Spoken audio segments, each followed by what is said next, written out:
and, of course, the British people. Having challenging conversations to enlighten each other. Which is why we hear all sides of the argument. We are the People's Channel. We will always stand by the freedom to express yourself. On TV, radio and online. This is GB News, Britain's news channel.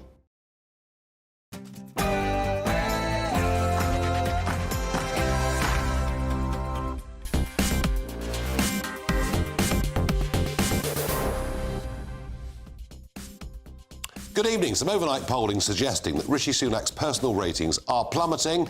He's actually now on a par with where Jeremy Corbyn was ahead of the 2019 general election. But can Rishi recover? That's what we'll debate this evening on the programme. We have an eyewitness account of how Britain's asylum courts worked. I thought I'd covered every aspect of this story, but this one makes me just look on in total and utter disbelief. And joining me on Talking Pints tonight, Jamie Hull. He's a former SAS reservist, but a man who went through a plane crash. Well, I know all about that, but suffered horrific burns, went through a terrible time, but has turned his life around in the most astonishing way. It's an inspirational tale. But before all of that, let's get the news with Polly Middlehurst.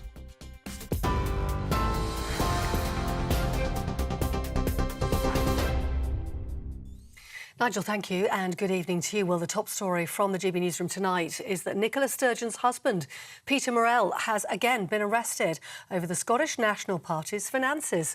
The former SNP chief executive was taken into custody this morning by Police Scotland and is being questioned by detectives. He'd previously been arrested and released without charge last April. The Scottish Conservatives said the rearrest of Mr Morrell was an extremely serious development, and the Scottish Labour Party agreed it was an incredibly concerning development. Meanwhile, the Scottish Government has today scrapped its interim target aimed at reducing the country's carbon emissions by 75% by the year 2030. The Minister for Net Zero said the original target was unattainable, so a revised package of measures would deliver Scotland's transition to net zero at a pace and scale she said was feasible. Greenpeace, though, said the Scottish Government's decision to scrap the climate targets was embarrassing and infuriating. But First Minister Humza Yousaf told the Scottish Parliament today overall net zero goals by 2045 wouldn't be budging. In other news today, Andrew Malkinson, who 20 years ago was wrongly jailed for rape, has rejected the Criminal Cases Review Commission's unreserved apology to him, saying it's been too little, too late. 57-year-old Andrew Malkinson was found guilty of raping a woman in Manchester in 2003 and a year later jailed for life. He could have been released after 6 years if he'd given a false confession, something he was never prepared to do, instead always protesting his innocence. His conviction was overturned after fresh DNA evidence linked the crime to another man. Mr Malkinson had applied for his case to be referred to the Court of Appeal but had been rejected twice. The Lord Chancellor said today his case had been an atrocious miscarriage of justice. Sir Keir Starmer said today the Rwanda scheme is a gimmick and a waste of taxpayers' money after the latest blow to the government's flagship bill in the House of Lords last night. The Labour leader's comments came as Downing Street declined to comment on the Prime Minister's spring deadline to get deportation flights off the ground. It's understood Number 10 will publish more detail about those flights once, they say, the asylum legislation has passed through Parliament. MPs will be considering the Lords' amendments to the bill next week, probably Monday, but the government's already indicated it won't be making any concessions. And just lastly, Team GB has unveiled its brand new Olympic kit today ahead of the Paris Games this summer. The kit featuring the classic red, white and blue British colours. And Adidas, the manufacturers who've produced that clothing, said the aim was to create a design that celebrates the unique aspects of Great Britain whilst encapsulating the passion within each and every athlete. That's the news. For the latest stories, do sign up to GB News Alerts, scan the QR code on your screen or go to gbnews.com/alerts.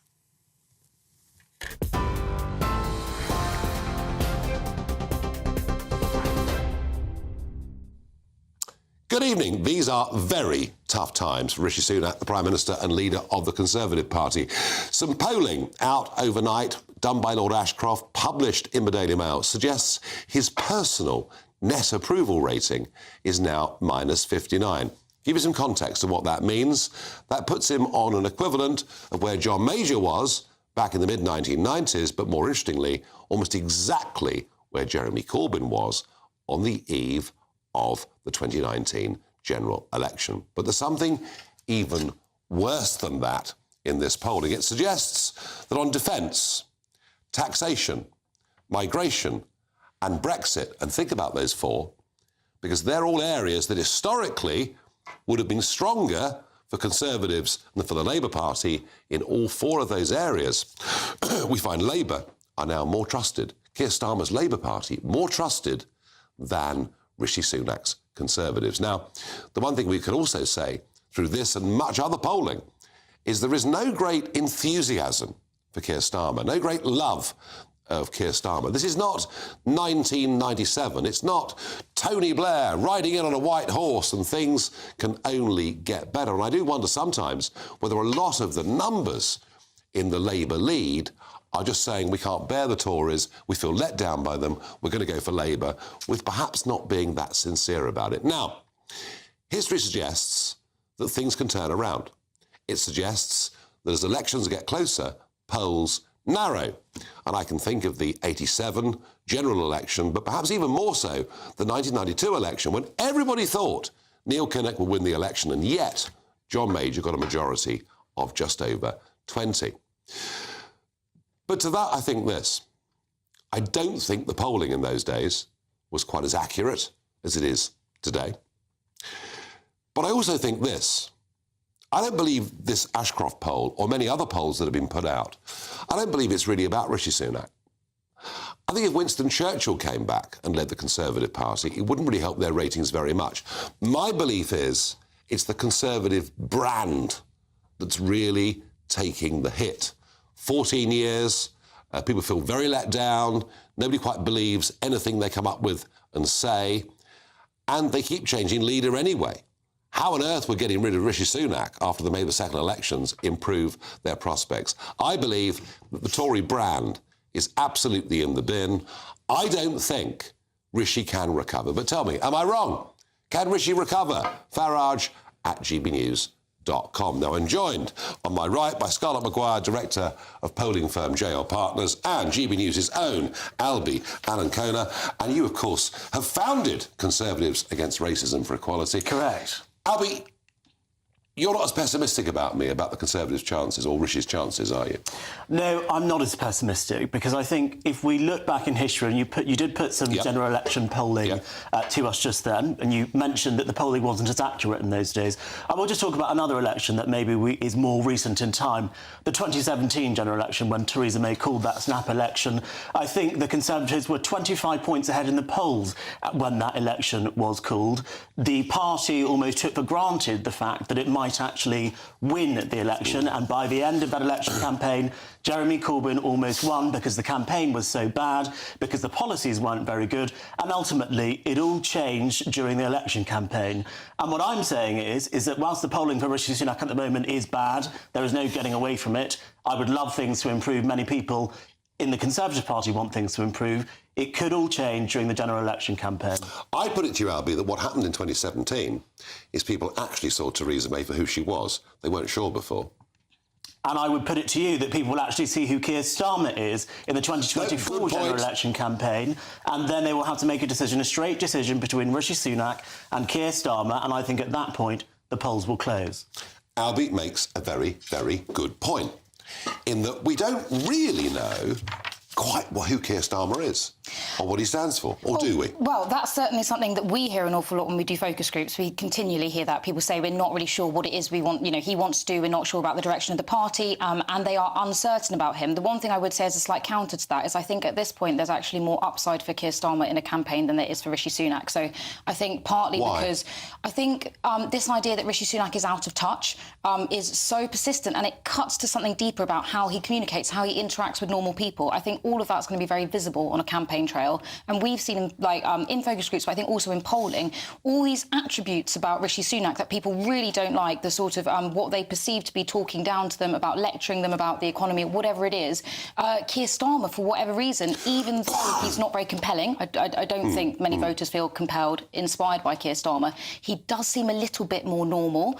It's a low bar. It's a very low bar for politicians across the board at the moment. What a terrible thing to say, isn't it? No, I mean, well, here we are with a general election coming up, 2 prospective prime ministers, and you know, from a polling company that runs not just polling but focus groups, where you'll get much of this stuff, are saying that neither really connect with ordinary voters. No, and it's, you know, it's not just me saying, it's something you hear across the board, and it's actually not a problem just for them either. I mean, trust in politicians generally is at a record low. I mean, that's been sort of steadily decreasing, especially if you think about something like the expenses scandals, but it's far worse now than it is then. I think it will be hard for anyone to recreate that sort of Tony Blair energy in '97. Keir Starmer often gets compared unfavourably to Tony Blair. I think he is no Tony Blair, but I think the circumstances around are very different. People have significantly less trust in politicians. I think it's hard to blame them for that. But that is certainly the case. And so I do think now, if you look at, it's not just the headline polls, they got it wrong in 2017. That was a big polling error, and we saw huge movement during the campaign. I just think when you look across the board, when you dig behind voting intention, when you see about how people feel about the leaders, about the key issues, everything at all, it looks so bad for Rishi Sunak. But Albie's point stands that things can change. Things can change, and I think things are more likely to change during an election campaign than they are in any period before, no matter how long or short that is. You know, if we have an election in 2 months, more will happen in that 6 weeks than it will before then. Likewise, if the election's at the end of the year. Trust, Albie, is very, very important. It's very interesting that the Rwanda bill, which the government's placed so much on, they could have forced the pace to try and get it through before recess. They didn't do it.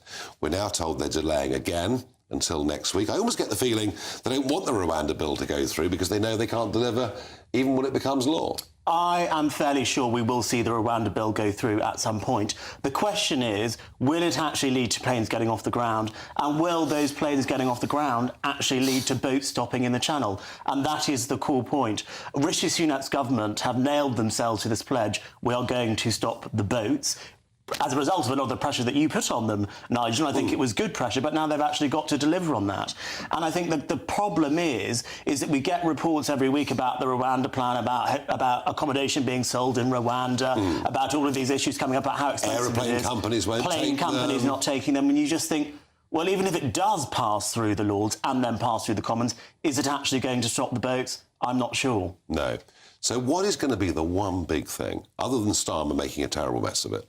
What's the one big thing that could turn Sunak's fortunes around? Well, let's see what happens with the Stop the Boats policy and whether or not the Rwanda plan actually works. I think if the small boat crossings are lower this summer than they were last summer, Rishi Sunak can continue to say that he's doing a better job at stopping the boats than any of his predecessors. So far, they're 30% up this year. Well, that's what I mean by after the summer. We've got to wait until after the summer period. Then we'll know more definitively whether or not Rishi Sunak's plan to stop the boats is better. So you're suggesting that's the issue that could That is turn a things issue. around. I think another issue is just on pure economics. We have seen inflation come down to 3.2%. It's going to be down to 2% in April if we believe the estimates. We do know that earnings are growing in a faster way than inflation. Earnings are outstripping inflation. I think earnings are at 5.6%. Inflation will be down at 2%. We've had the tax cut of 4%. So people will start to feel richer towards the end of the year. The question is, will they feel richer enough, and will they stop enough boats in order for people to still trust Rishi Sunak at the next general election? Trust, Scarlett, trust. My feeling about the Conservative brand is they've lost trust. I think they've completely lost trust. The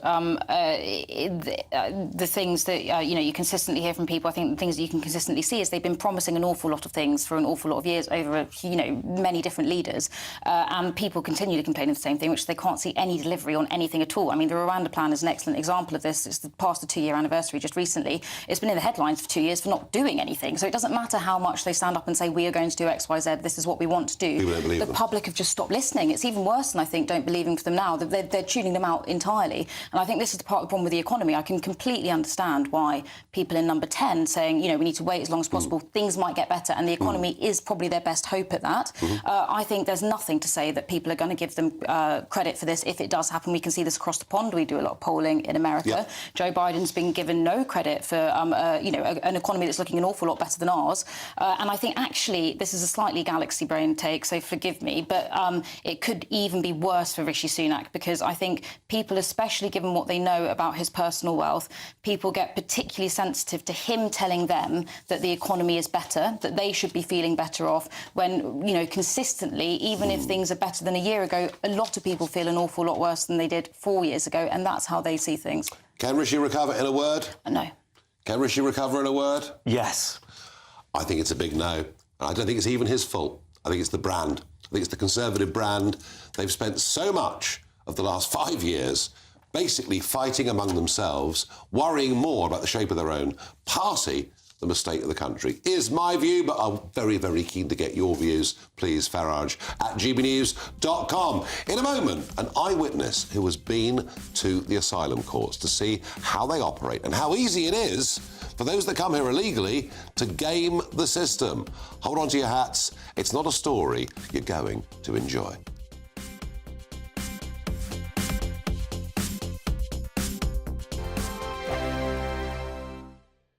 This is GB News, Britain's news channel. In every corner of the world, people celebrate English tradition and values as members of the Royal Society of St George. Yet here in England, branches are closing as membership dwindles. I feel that in this country, St George is all but dead and buried. Until recently, Stephen Warden from Wigston was president of the Leicestershire branch. Despite spending £1,500 of his own money advertising, he couldn't find enough members to keep it running. I did everything humanly possible to get new members into the branch from the local environment, but they were just not interested in joining.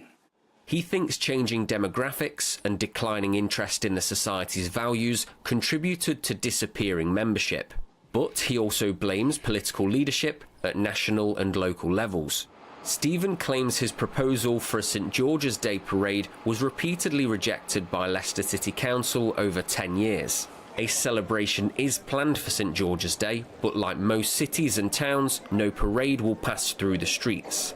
A Leicester City Council spokesperson said, "Leicester's annual celebrations of St George's Day have been organised and funded by the City Council for many decades, and they remain an important part of the city's festival calendar." Some in Leicester say they would like to see more done to celebrate England's patron saint. I think it's a sign of patriotism. I think it helps the country. We celebrate a lot of religious festivals here. People forget, I think, what is important to England. Maybe it's been sort of jumped onto with the wrong crowd, but I think nowadays it's just completely different. Back in Wigston, St George's Cross flies above Stephen's home. It makes me feel good because I know at least I've not forgotten St George if everybody else has. Every Sunday from 11, join Michael Portillo. There will be topical discussion, looking at the week before and the week to come. So kick back and relax at 11 a.m. on Sundays on GB News with me, Michael Portillo. GB News, the People's Channel, Britain's news channel. Your weekend starts here with Friday Night Live with me, Mark Dolan, 8 till 9 on GB News. Big stories, big guests and big laughs as we get you ready for a cracking weekend. That's Friday Night Live with Mark Dolan. Fridays 8 till 9 on GB News. Bring your own drinks. The admission's free. I'm Andrew Doyle. Join me at 7 o'clock every Sunday night for Free Speech Nation, the show where I tackle the week's biggest stories in politics and current affairs with the help of my 2 comedian panellists and a variety of special guests. Free Speech Nation, Sunday nights from 7 on GB News, the People's Channel, Britain's news channel.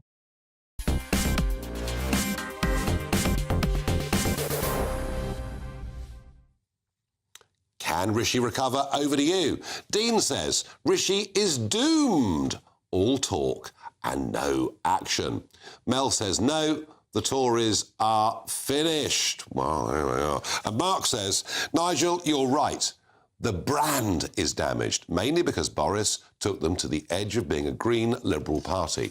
They've gone far too left and don't actually stand for all the Conservatives in the country. No, and I'll give you, Mark, my quote again, which I've used 100 times, and I will go on using.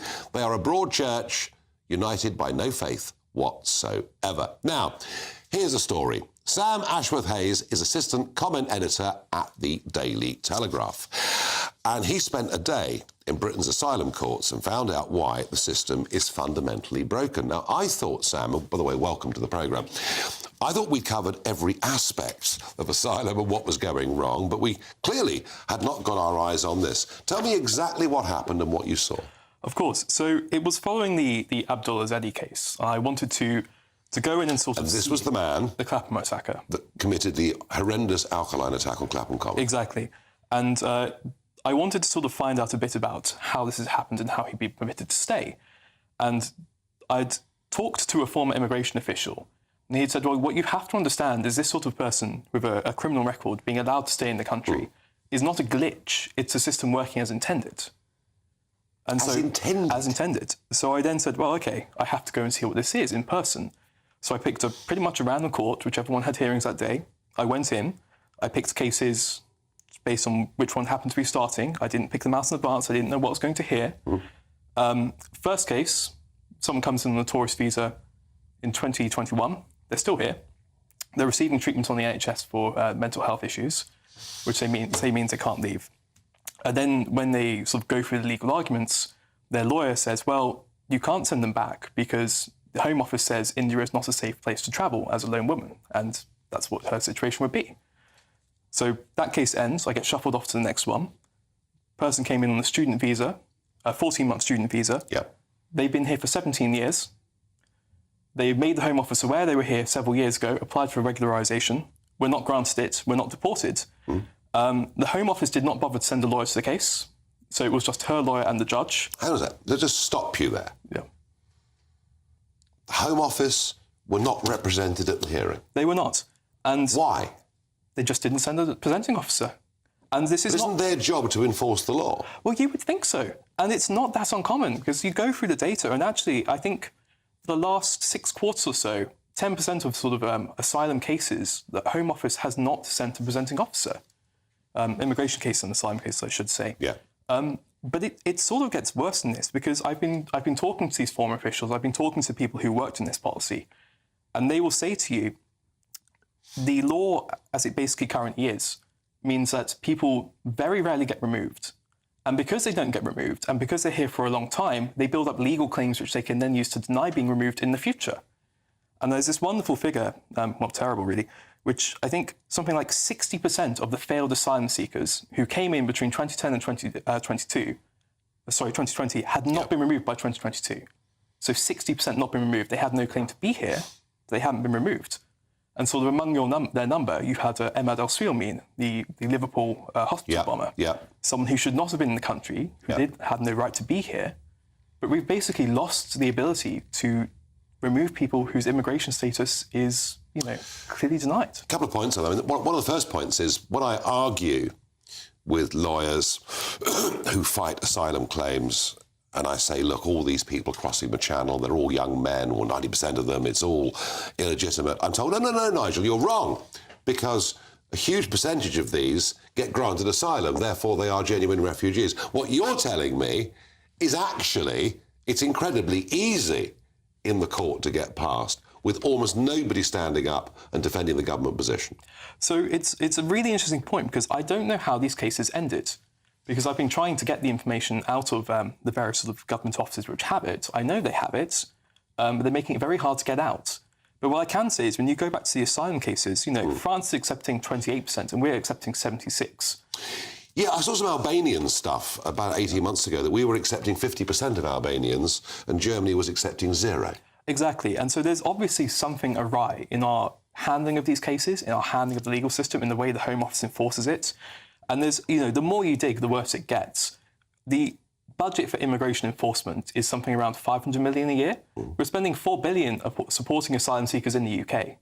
We're spending something like, I think it was 50 million over the last few years on legal aid for asylum cases. So you sort of look at these figures and the emphasis is just not there on removing people who are supposed to be removed. So it's easy to game the system in the court and get granted asylum. And even if you do not get granted asylum, you've got a better than 50% chance of being allowed to stay anyway. And yet, this issue, it's a massive political issue in the country. There's a very clear majority of people think this is wrong, think it's unfair in so many ways. And what you've said today will actually magnify that sense of injustice. Yeah. Why, oh why have a Conservative government not seen this as a massive electoral opportunity? Or just, Sam, have they just lost control? I think they essentially have they've let the system slip beyond their grasp because there's so many moving parts and it's so complicated. And I think in a way, the hostile environment was basically an admission of failure, that they were no longer able to remove people, that they were no longer able to keep people from coming in. So just try and make it a bit harder to stay here. But you can see people can live here for 17 years irregularly and be basically Have you raised, I mean, you've done the journalistic work on this on behalf of the Telegraph, and well done you. Have you raised this with the relevant ministers? I've discussed it with some politicians. I can't really say who I've with, but it's not yet been gone to the Home Office. So perhaps perhaps the next step is to go and demand, why are you not fixing this? Well, please do. Yeah. And come back to us when you get an answer, and we will, broadcast it here on air, because I think, as you say, you come here illegally, you overstay your visa, you then get free mental health treatment on the National Health Service, and that then becomes a reason why you should stay. I mean, we need some proper answers to this. Yeah, and I want to know how these cases were resolved, and they're making it very hard to get the information out, because they do not publish asylum courts results in the first tier. They do for the appeals, but not for the first tier. Well, Sam Ashworth-Hayes, thank you for coming in and giving us that story. It is thoroughly depressing in every way, but it's also quite enlightening. Thank you. As to what's going on. Thank you for joining us. Come back to us with the answers. In a moment, a row between the UK and the EU over the industrial fishing of sand eels. I know it sounds incredibly boring, but you know what? It really, really isn't. The sand eel is absolutely vital for breeding seabirds, for fish stocks, and for once, I think the British government might just have got it right, but the EU don't like it.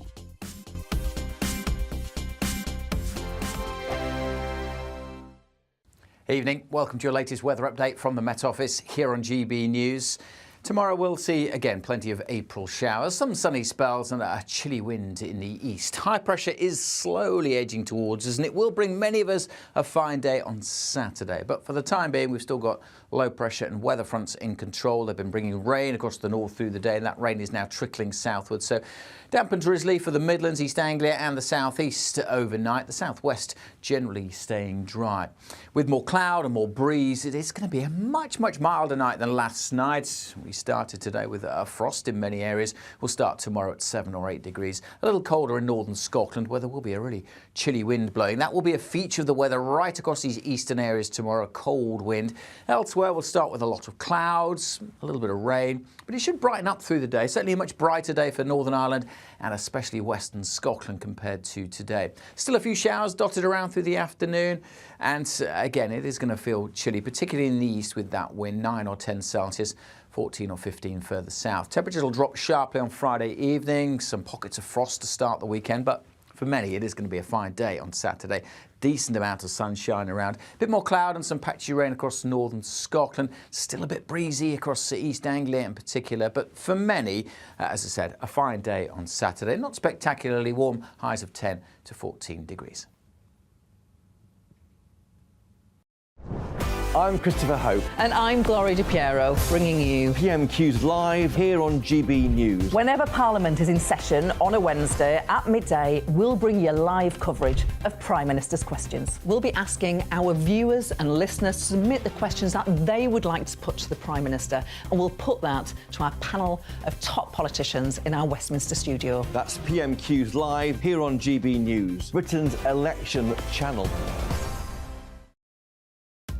Are the newspapers getting you down? My wife didn't divorce me that month. Struggling to separate the wheat from the chaff? I know that it's a bit of a circus at the best of times. Well, don't worry. Headliners has got you covered. We'll take the burden of reading the day's news, and if we get depressed, who cares? It's an occupational hazard, frankly. That's Headliners on GB News from 11 p.m. till midnight, and the following morning, 5 till 6 a.m. on GB News, the comedy channel. Nah, just kidding. Britain's news channel. Join me, Camilla Tominey, every Sunday at 9:30 when I'll be interviewing the key players in British politics and taking them to task. This report basically says that he's not fit to stand trial. With an upcoming election looming over Westminster, now is the time for clear, honest answers. I agree. And that's precisely what I'll get. Is he indecisive? Incompetent? That's the Camilla Tominey Show at 9:30 every Sunday on GB News, the People's Channel, Britain's election channel.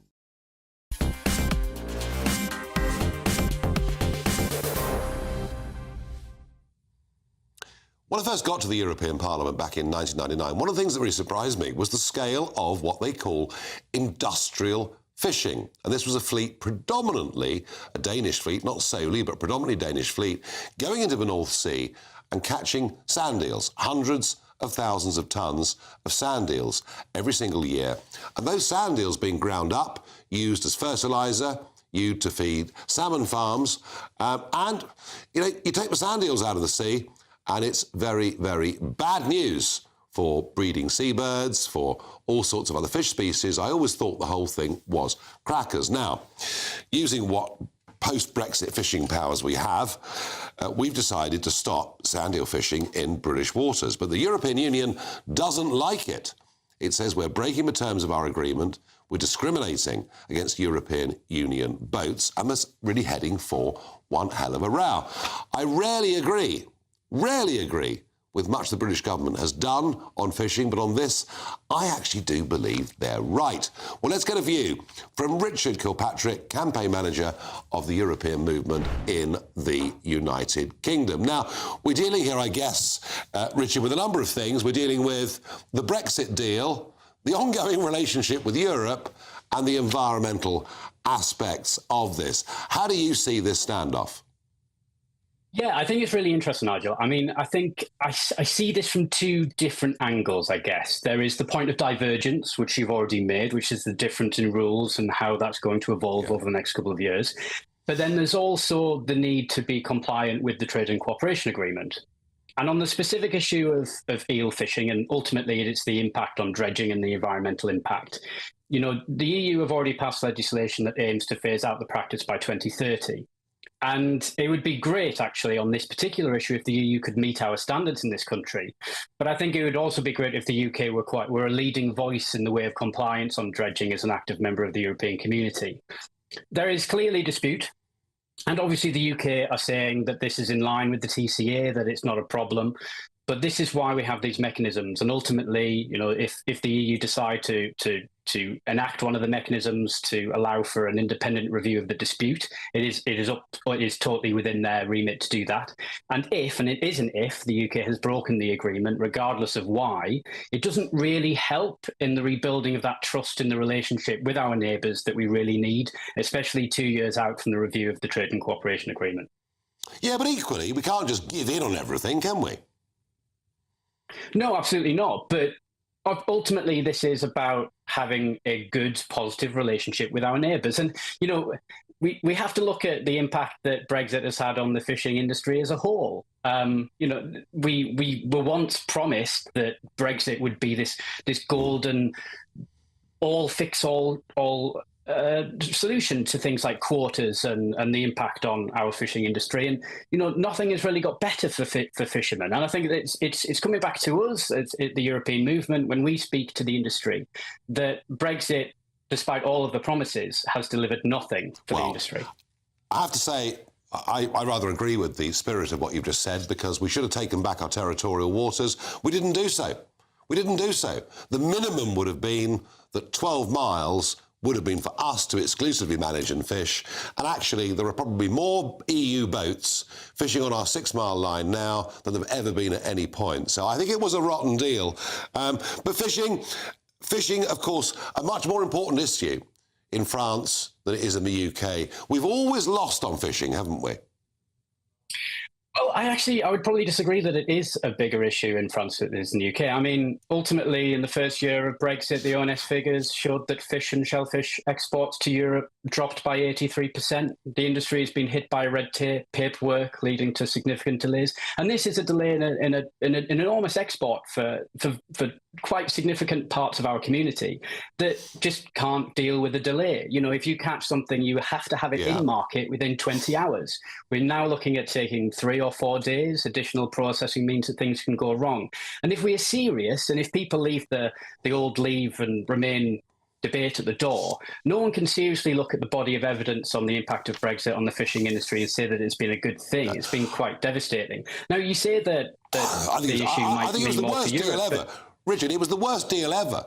It really was the worst deal ever, you know, and on that we'd agree. Richard, I've got to move on, but it's very valuable to have this conversation with us. We may come from different perspectives, but we have some degree of agreement, I think, on this issue. Thank you very much indeed.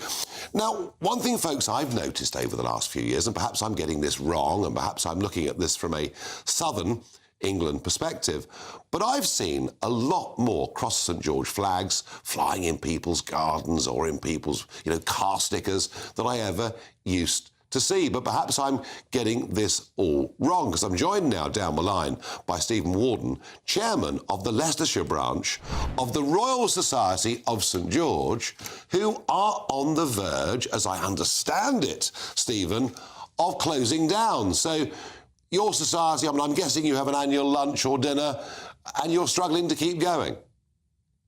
Well, we've gone past that, Nigel. In actual fact, the membership closed the branch in March. We've been struggling for quite a long time with membership, despite efforts to try and increase the membership. But no, in March, the branch came to a full stop, sadly, on my watch. So I feel some shame for that as the president. Former president now. So yes, unfortunately, the Royal Society of St George, whilst it has members in Leicestershire and Leicester, doesn't have a branch now. And do you feel, Stephen, this is because a diminution of a sense of Englishness and wanting to celebrate it? Certainly at this end of the England, I hear what you said earlier about the prevalence of the St George flag, however it's presented. But certainly at this end of England, there is certainly a diminution. And in fact, looking at the 2021 census in Leicester, there's been a 52% rise in the Asian population in Leicester in the last 10 years. Now, that's got to contribute. Now, this is legal immigration, so I'm not suggesting it's legal immigration. So they're doing what a lot of expats are doing from this country. But unfortunately, it's diluting Englishness in this city. In fact, from the same census, only 8.2% of people in Leicester now class themselves as English. So for an English society, it's Say that again. 8.2% of people in the city of Leicester describe themselves as English. Correct. From the 2021 census. So wow. That in itself is a problem for recruitment. But there's also a clear lack of the younger element in the Royal Society's branch before it closed. We tried to get the younger element. I personally tried. I went to a couple of education establishments and asked if I could put flyers down in the foyers for the students to pick up at the leisure. I was rejected on both occasions. One establishment said they didn't want to offend international students. The other didn't want to offend international students. Well, but surely, if they're international students, they've come to study in England, they must have some respect for England. You think like that, Nigel. I think like that, Nigel. But for some reason, this woke left movement in the education system won't allow their teachers to think like that and educators. The other one just said they felt it would be inappropriate and never really expanded on it beyond that. But that's the sort of problem that we're having, keeping the English societies going. And I have to say, there's also an element of indolence on behalf of the English. I mean, 8.2% of the total in Leicester would give you 30,000 people. If I could just have 100 of those 30,000 people, the branch could be open again tomorrow. Well, thank you for coming on, Stephen, and sharing your somewhat depressing story about the Royal Society of St George in Leicester, but I think you've explained really rather well why it's happened. Thank you. Yes. Now we have some breaking news. I'm going straight to Polly Middlehurst.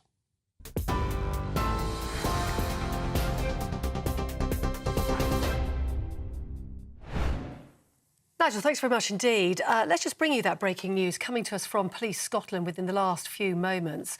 It's understood that Nicola Sturgeon's husband, Peter Morrell, has been charged in connection, we're told, with the embezzlement of funds from the Scottish National Party following an investigation into the party's finances. The former SNP chief executive, of course, rearrested this morning. We were reporting that earlier on today. He was taken into custody around 9 o'clock this morning, but we understand now from this statement that's just been published by Police Scotland, he's no longer in police custody. He'd previously been arrested and released without charge last April, but that news just into us. Peter Morrell, husband of Nicola Sturgeon and former SNP chief executive, understood to have been charged in connection with the embezzlement of funds from the Scottish National Party following a Police Scotland investigation into the party's finances. More on that later. Nigel?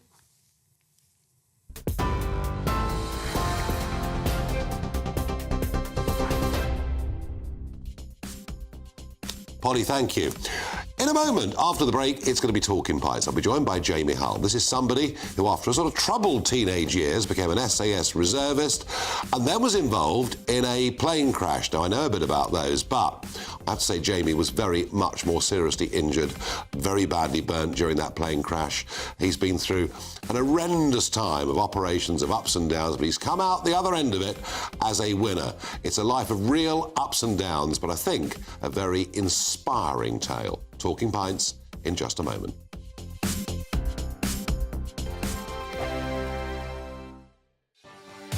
Martin Daubney, weekdays from 3 p.m. Mark White was saying there, Sue, that he thinks it's getting worse, and you were nodding along to that. You've seen this over decades. Situation is sprawling along the coast, more people, and the danger is ramping up. Definitely, because the numbers and the money it's run like a military operation. I mean, I've been told that by the National Crime Agency, and I don't need to be told it by them to know it. It is meticulous because there's so much money involved. So they're marshalling migrants here, the gangs, they're controlling the gangs, and there will be a kingpin. You know, in some city far away in Erbil or even in Paris or in Brussels, who never goes anywhere near the beaches. It's like a Ponzi scheme, really. Yeah. With that in mind, there's such vested interest, such money, such demand, a never-ending string of demand of people who want to come here. People are already on their way, remember? Yeah. If we stop them now, they're already leaving. There's people leaving the Sudan now are going to reach the only place they want to get to, the French beaches, to get to the UK. They'll arrive in 2.5 years' time. And so, you see, they're on their way. If it's that organised, that lucrative, that desirable, how on earth do we ever break that chain? It sounds incredibly harsh, but I'm sure, I think if the EU change politically in the June elections, which I think it probably will, I think they will put up, as the Greeks have done, holding camps all over Europe, the coasts of Europe, where people are assessed, just to see who is coming in, which would be a plus, as the Greeks have done, because we have no idea who is coming in. I'm Michelle Dewberry, and I'm not here to tell you what to think. I'd much rather hear what you have to say. So, send in your opinions to gbviews@gbnews.com. Keep them clean, and you never know, I might read them out. With my panel here on Jubes & Co, we debate, we get stuck into the issues of the day on a show where all views are welcome, especially yours. GB News, the People's Channel, Britain's news channel. 2024, a battleground year. The year the nation decides. As the parties gear up their campaigns for the next general election. Who will be left standing when the British people make one of the biggest decisions of their lives? Who will rise? And who will fall? Let's find out together. For every moment, the highs, the lows, the twists and turns. We'll be with you for every step of this journey. In 2024, GB News is Britain's election channel.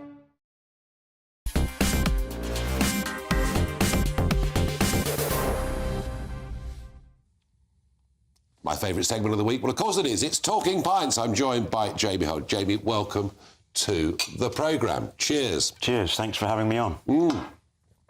Now, your book, Life on a Thread by Jamie Hull, and we're going to talk about some of the things in that book. So really, by the looks of it, a bit of a bad teenager, really. Going off the rails quite badly, shoplifting, not a very good boy. No, I was a bit of a rogue, but a sort of a moralistic toe rag, really. I sort of had principles. I think from the early years I was raised quite well. My mother did a pretty good job in that respect, but I did go off the rails a bit and I was up to no good. And then I managed to sort of turn it around and at quite a young age? Quite a young age. You see, often people say they found God or they stopped taking drugs or whatever it was. What was it? Because, you know, suddenly you go from this to going to university, to taking up diving and becoming an instructor. What is it? What is that sort of switch that flicks, that turns it around? Yeah, it's a good question. For me, it was I sort of got that brown envelope for sort of post-GCSE and I was mortified. And I remember my grandfather was quite an influence on me at the time. He was a bit of a boffin, bit of a mathematician type, worked for British Aerospace, so he loved his mathematics. And when I'd failed the maths GCSE, he was kind of really upset about that and kind of had a word in my ear. And it kind of made me realise, look, if I don't pull my socks up and get on with it, it's going to be potentially quite a dismal path for me. And indeed, some of my sort of fellow chums at the time were going down a bit of a slippery slope, perhaps getting into some, you know, traditional sort of drugs and so on and so forth. And I just thought, OK, well, now's the time. If I don't get on with it, pull the socks up, then it's probably going to be not so good news for me going forward. So I repeated the year, kind of got the GCSEs, went on, did A-level and so on and so forth. Then I travelled the world independently, and that gave me a bit of a kick up the rear, really, and sort of made me the younger sort of man that I was. And it sort of went from there, from strength to strength. Yeah, as I said, you all quite early in life becomes very positive stuff. And you're at Cambridge. Yeah, I was Cambridge University Officer Training Corps. Yeah, the OTC. I was. Wow. And it was... Did you enjoy it? I did enjoy it, but the interesting thing was I didn't go till a little bit later. I was a mature student, and I'd taken a sabbatical, don't hold it against me, from the police force. So that was my early career. And I was Thames Valley Police in the early years. And I loved that, but I was kind of looking... I did it for a few years. I was looking for a sort of a bigger picture, perhaps a global opportunity. And the Army really beckoned once I joined this Cambridge OTC. And when I found out about opportunities that were on the table, I was just hooked. And I was really drawn into that world. I went off and did a couple of Cambrian patrols in Wales with all the dismal weather coming at me in sort of November time, sort of year on year. I did a selection for the parachute regiment called P Company. And I surprised myself, I got a stand-up pass. And then I was inspired to take it a bit further. And then a recommendation came up and I got an opportunity to select for UK Special Forces as a reservist. So that was my journey. That was 2-1. 2-1 SAS. So you were straight in there? Yeah, more or less. I mean, it was a stepping stone sort of journey, those sort of building blocks to sort of get there. And I'd been well prepped by Cambridge OTC with the various courses and the culmination of which would have been sort of Royal Military Academy, Sandhurst. And then I got that opportunity to do the selection programme. And I never looked back, really. I mean, I was, again, drawn into that because of the opportunities for global travel, adventure. And from a young age, that's kind of what I was all about. I was driven by challenge and adventure. And like all of us, life has its ups and life has its downs. And we are members of a very small club. We are. We're both survivors of small airplane crashes, but yours, I was very badly smacked up, but... Shaken up. Yeah, and broke everything and punctured lung and bits and bobs like that. But the plane I was in didn't catch fire. But you're out learning to fly and it all starts to go wrong. Tell us the story.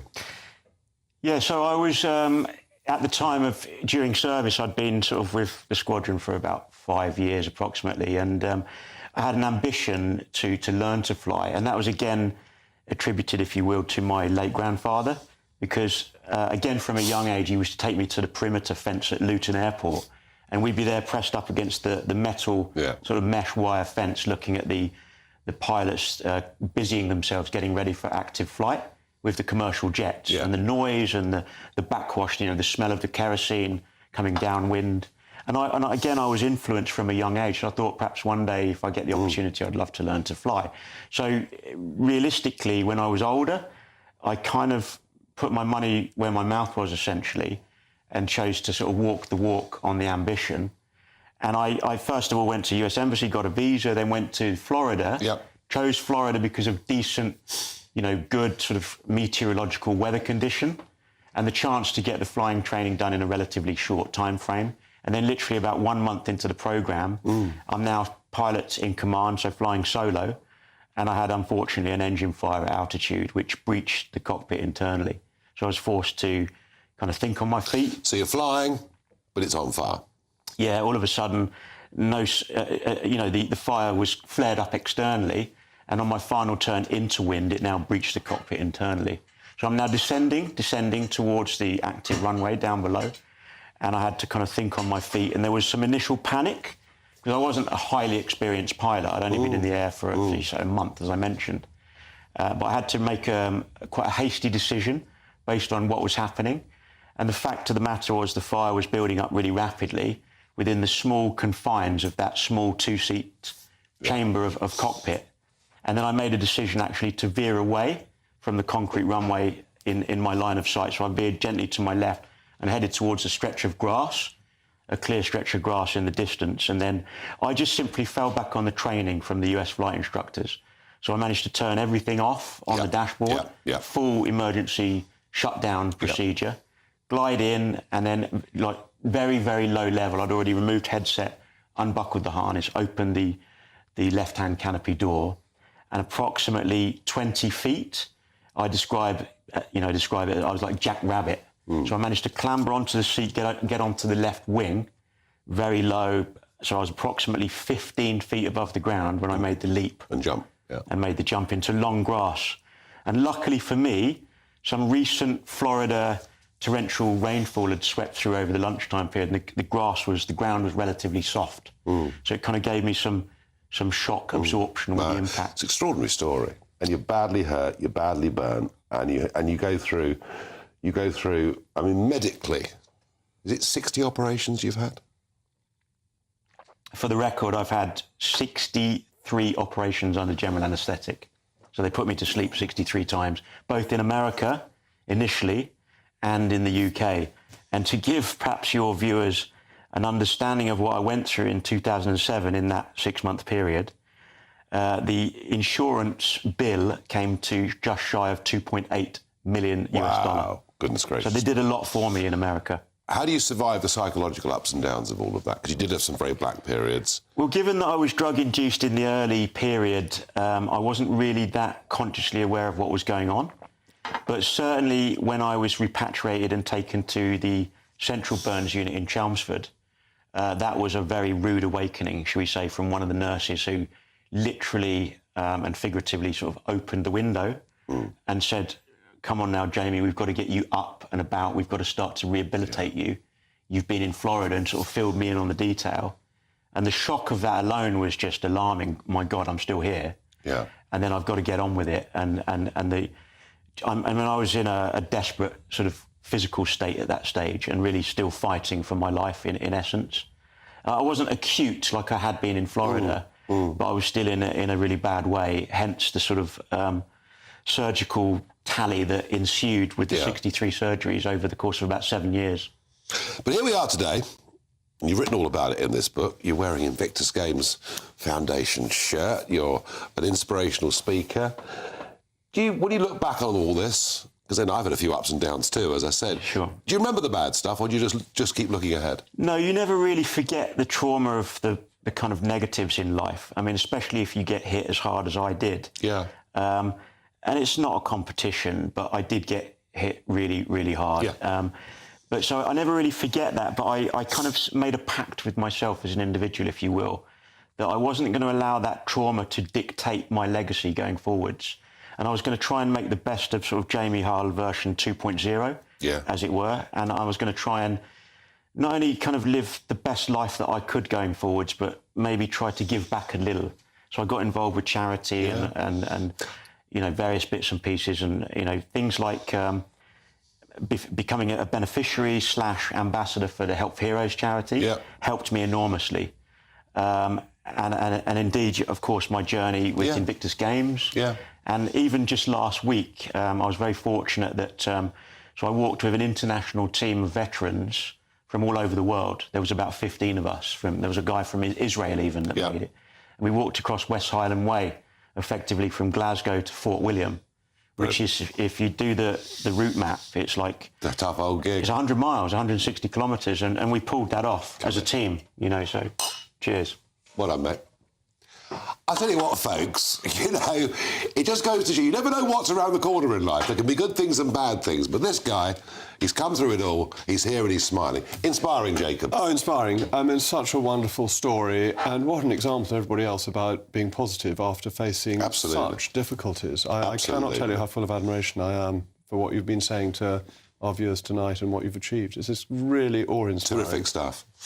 Well, that's it from me for this week. I'm back with you at 7 p.m. on Monday. Let's have a look. What's the weekend weather going to be like? Alex Deakin. Looks like things are heating up. Boxed boilers, sponsors of weather on GB News. Evening. Welcome to your latest weather update from the Met Office here on GB News. Tomorrow we'll see, again, plenty of April showers, some sunny spells and a chilly wind in the east. High pressure is slowly edging towards us, and it will bring many of us a fine day on Saturday. But for the time being, we've still got low pressure and weather fronts in control. They've been bringing rain across the north through the day, and that rain is now trickling southwards. So damp and drizzly for the Midlands, East Anglia and the southeast overnight. The southwest generally staying dry. With more cloud and more breeze, it is going to be a much milder night than last night. We started today with a frost in many areas. We'll start tomorrow at 7 or 8 degrees. A little colder in northern Scotland, where there will be a really chilly wind blowing. That will be a feature of the weather right across these eastern areas tomorrow, cold wind. Elsewhere, we'll start with a lot of clouds, a little bit of rain, but it should brighten up through the day. Certainly a much brighter day for Northern Ireland and especially western Scotland compared to today. Still a few showers dotted around through the afternoon, and again, it is going to feel chilly, particularly in the east with that wind, 9 or 10 Celsius. 14 or 15 further south. Temperatures will drop sharply on Friday evening. Some pockets of frost to start the weekend, but for many it is going to be a fine day on Saturday. Decent amount of sunshine around. A bit more cloud and some patchy rain across northern Scotland. Still a bit breezy across East Anglia in particular, but for many, as I said, a fine day on Saturday. Not spectacularly warm, highs of 10 to 14 degrees. A brighter outlook with Box Solar, sponsors of weather on GB News.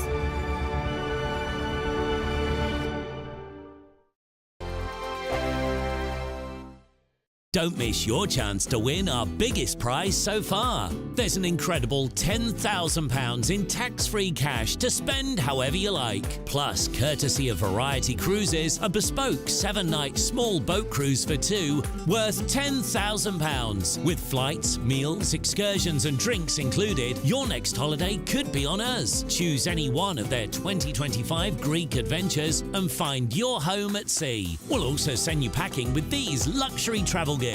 For another chance to win a prize worth over